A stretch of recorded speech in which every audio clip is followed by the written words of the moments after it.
Welcome, Immortal Beloveds, to the Dawna Cosmic Podcast, where we discuss what it means to live multidimensional with authenticity. Let's go. Some feel so uncomfortable to set a boundary with another, but it's not that time anymore.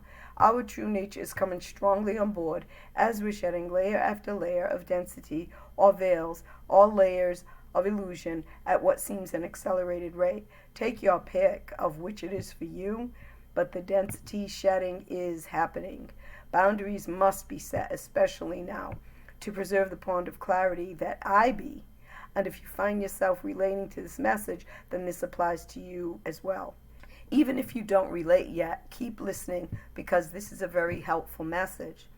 Being immortal means access to an unending energy supply.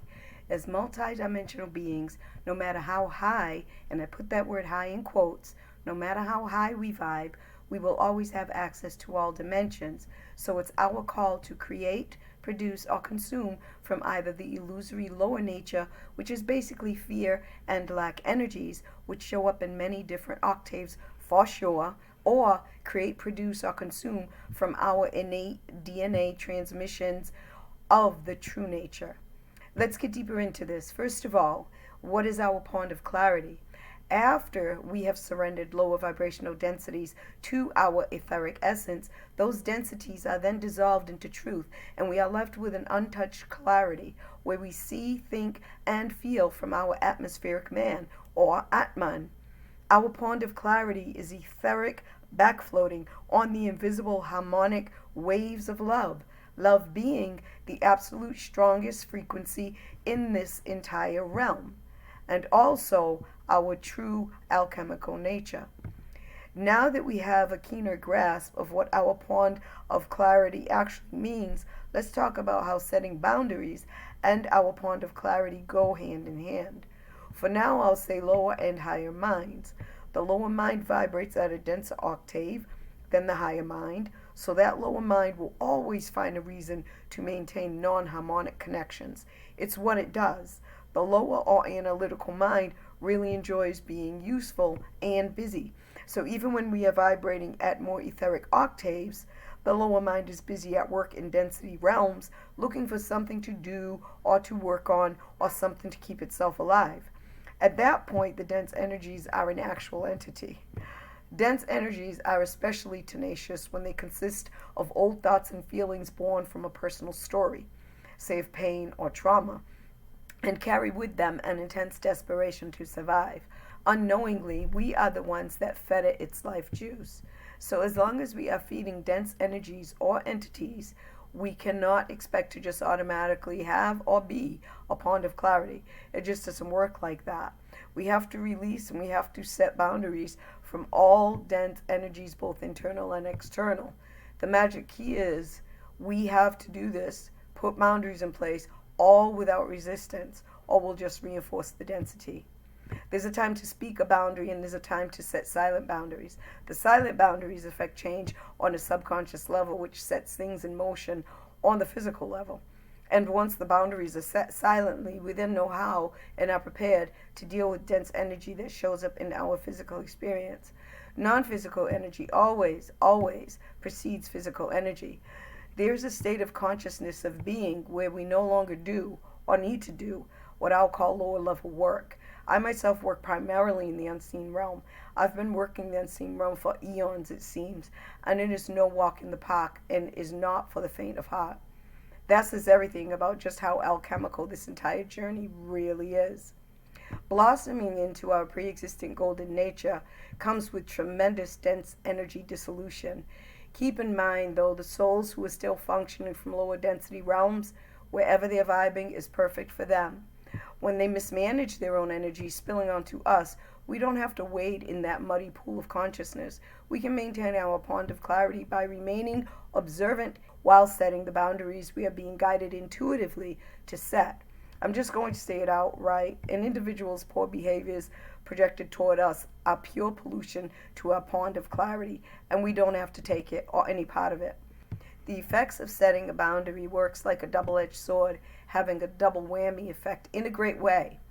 First of all, by not speaking to or setting boundaries, first with ourselves and then with our others, will absolutely make us feel like crap, because we'll feel we didn't value ourselves, and we will delay full light expression of our multidimensional essence. Also, by not setting boundaries with another, we are responsible for enabling and proliferating their lower nature. We do no one any good by not being true to ourselves. The opposite is also true.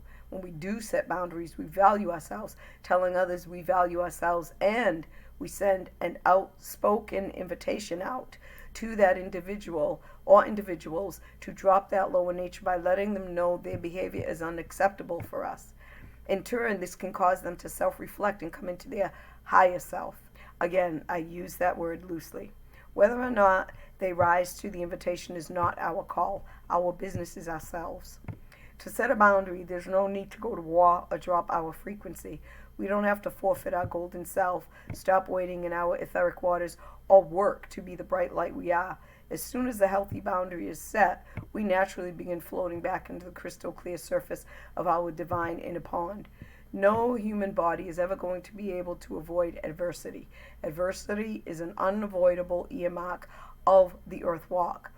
What an immortal being walking as an avatar on this realm can do is transform from adversity. I can personally testify that we are divinely designed to extract and create meaning from adversity. It's in our alchemical nature.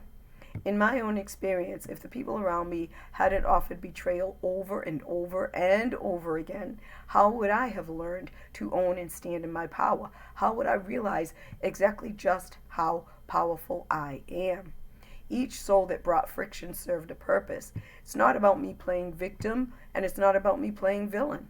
It's about me coming into my full light, full frequency. And if it wasn't for those contrasts that showed up wrestling with their demons, then how would I have developed my discernment muscle? How else would I have seen that I needed to release expectations, that I needed to learn the difference between codependence and interdependence? How would I have seen all of this if I didn't have the contrasting mirrors to show me? Listen, I get it. Heartbreak will always hurt. I'm just putting out that even when heartbreak happens, we are at choice of how we want to be with it, how we want it to move through us. Even heartbreak has a magic of its own that works to bring us home. Hey, that rhymes. I'll never say that the heartbreaks I experienced didn't bring up feelings of hate, anger, hurt, revenge. At first, each one of the heartbreaks brought all of those feelings and more up to the surface. Why did this alchemical event called heartbreak happen? Because it was time for me to release those dense energies. I made a video on the purpose of feelings coming up 2 years back. It's video number 19. You might want to go and have a watch. I've found that all experience is revealing something deeper or truer. Being upset, depressed, or angry at those who betrayed is never a waste of time.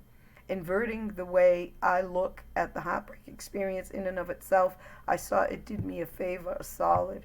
In no way am I saying and will ever say that unacceptable behavior is acceptable. No. That's what boundaries and hard boundaries are for.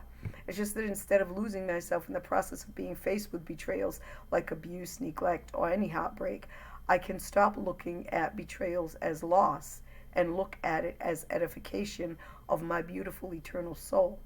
Without resisting the heartbreak experience and just letting the heartbreak happen, betrayal can be looked at as a tool for strengthening our divine resolve to be what we truly are, to be the immortal divine being that we are. As I said earlier, this walk is not for everyone.